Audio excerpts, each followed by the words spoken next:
pakalbėkime apie būsenas. Manau, tai įdomi, aktuali tema ir kodėl. Dažnai dabar girdime, kad turime veikti iš harmoningos būsenos, turime kurti iš kūrybiškos, priimti sprendimus būdami ramus, atsipalaidavę, manifestuoti iš pakylėtos būsenos, nes tik taip išsipildys visi norai ir svajonės. Ir mums atrodo, kad mes turim įgyti kažkokias specialias priemonės arba turi būti specialios aplinkybės, kad pajausti tą harmoningą vidinį skambesį, tą vidinį balansą.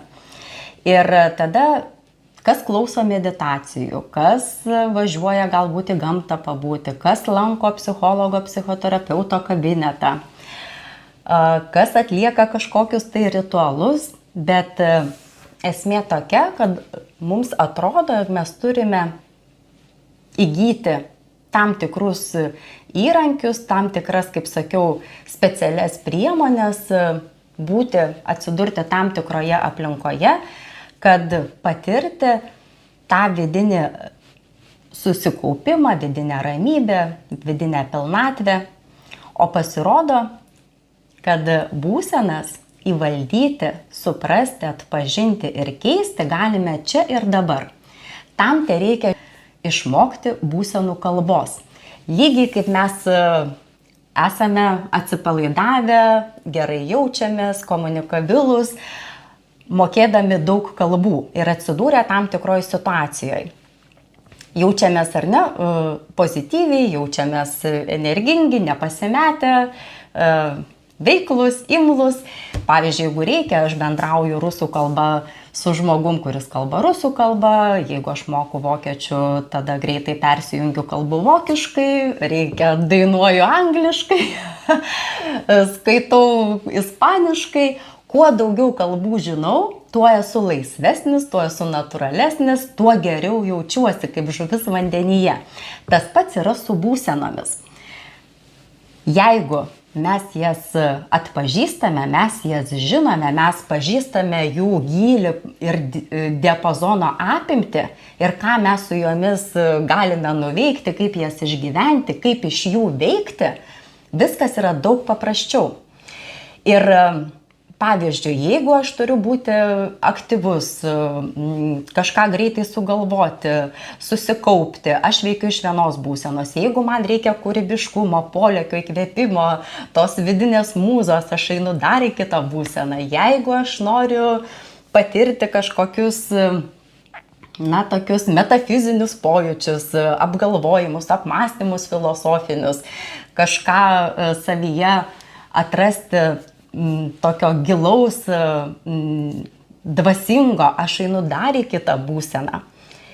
Ir tai žmogus gali įvaldyti pats. Tiesiog, čia ir dabar, šią akimirką. Veikiu iš vienos būsenos, reikia iš kitos, reikia iš trečios. Ir nereikia tų spec priemonių, spec aplinkybių ar kažkokių, ar ne, papildomai žmonių vedimo, kad aš galėčiau tomis būsenomis žongliruoti, jas naudoti. Tad pirma pakalbėkime aplamai, kas yra būsena. Būsenoje mes vienoje ar kitoje esame kiekvieną akimirką, kiekvieną savo sekundę. Tik arba mes suprantame, kokia tai būsena, iš kokios mes veikiame, arba ne. Ir būtent būsena lemia, kokius mes veiksmus atliekame, kokius jausmus išgyvename, kaip mes mąstome. Tai toks vidinis mikroklimatas, kaip ir lauke. Tai saulė šviečia, tai lietutis gali palyti, tai vėjas papūsti. Taip ir pas mus vyksta ta kaita, tų jausmų, tų pergyvenimų, išgyvenimų. Ir mes išgyvename įvairius savęs pajautimus. Čia kas tik yra svarbu, kad labai gerai, jeigu žmogus geba sąmoningai pastebėti, kokius jis išgyvena jausmus, kokiose būsenose būna ir kokiose būsenose būna dažniausiai, kokios yra dominuojančios. Nes jeigu, pavyzdžiui, kalbam apie destruktyvę būseną, gali būti taip, kad gyvenu aš paprastą laimingą gyvenimą, šeima, darbai, draugai, hobiai kažkokie, veikla, bet viduje jaučiu kažkokį nuolatos nerimą, liūdesį, jaudulį, vat kažkas tai yra negerai. Tai kalba apie tai, kad fone dominuojanti būsena yra visgi destruktyvi. Čia svarbu, kad mes iš tos destruktyvios būsenos ir veikiame tada ne pačiu efektyviausiu būdu, mąstome ne pačiu efektyviausiu būdu, bendraujame su aplinkiniais taip pat ne pačiu efektyviausiu būdu. Išgyvenimus jaučiame, pergyvenimus taipogi ne pačius pozityviausius, kaip galėtumėm. Tad, kai mes gebame pažinti būsenų kalbą, mes gebame ir valdyti tas būsenas ir atitinkamai nusistatyti kryptį ir veikimą. Tokį kryptį ir veikimą, kuris yra mums palankus ir naudingas. Jau yra senai žinoma, yra mokslininkų įrodyta, kad mūsų mintis, mūsų jausmai, mūsų pergyvenimai yra tam tikra energija. Energijos organizacijos teorija, pavyzdžiui, kalba, jeigu mūsų energetiniai srautai yra chaotiški, jie veikia tuos smegenų centrus, veikia pagal tuos minčių modelius, kurie suaktyvina būtent nerimą, depresiją, pyktį, baimę ir daugelį kitų negatyvių pergyvenimų.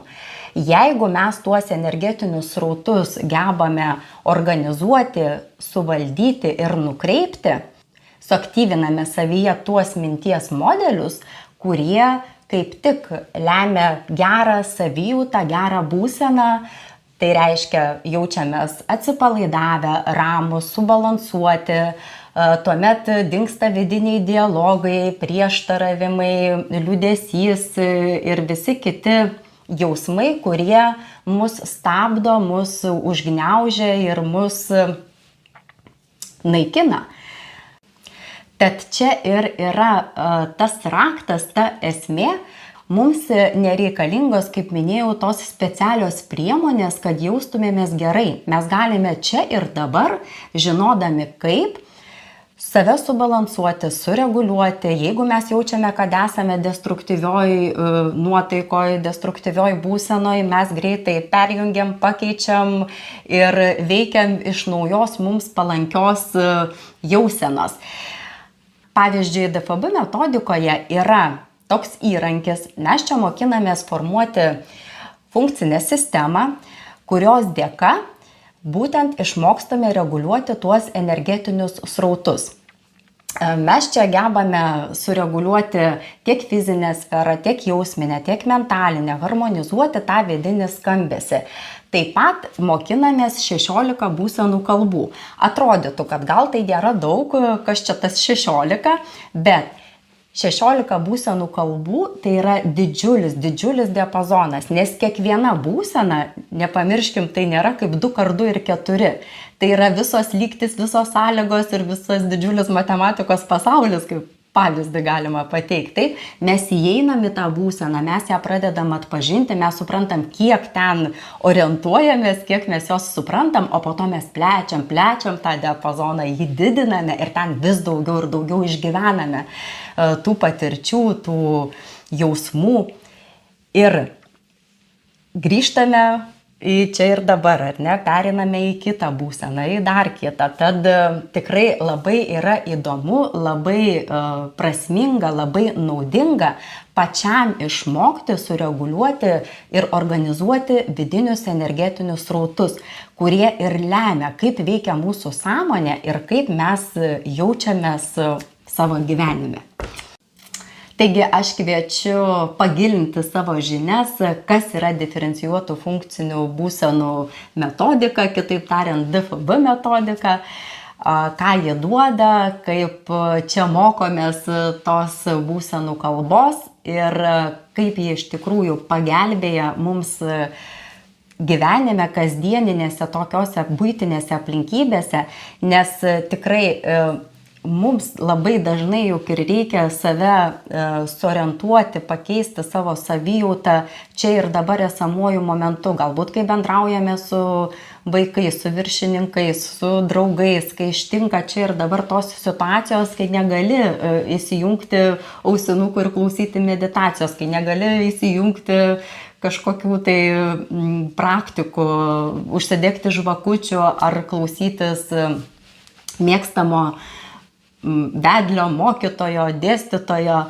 kai negali nuvažiuoti į kažkokius tai susitikimus, seminarus, nes mums reikia čia ir dabar spręsti savo situacijas ir įvaldyti tas būsenas, kad gerai jaustumėmės, kad iš jų veiktumėm. Taip, nes kaip minėjau, būtent būsena lemia tą akimirką, ką mes prisidarome, ką mes prisigalvojame, ar ne, kokių veiksmų įmamės, kokių sprendimus darome.